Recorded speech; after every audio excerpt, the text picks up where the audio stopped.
एक मुलगी होती आणि आमच्या दोघांचं एकमेकांवर खूप प्रेम होतं. पण माझं एज कमी असल्यामुळे, मला जॉब नसल्यामुळे आमचं रिलेशन पुढे नाही जाऊ शकलं. आमचं लग्न नाही होणार हे आम्हाला आधीपासून माहित होतं. मी तिच्यावर जेवढं प्रेम करायचो ना, त्याच्यापेक्षा जास्त ती माझ्यावरती प्रेम करायची.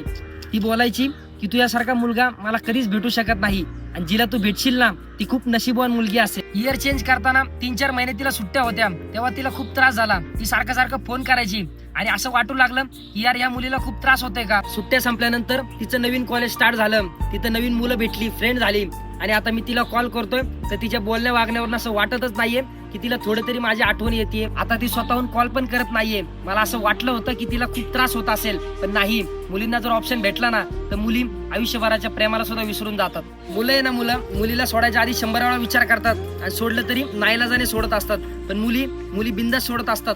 त्यांचा जिथे फायदा असतो तिथे ते जातच असतात आणि मी उगाचच मुलींना स्वार्थी नाही म्हणत.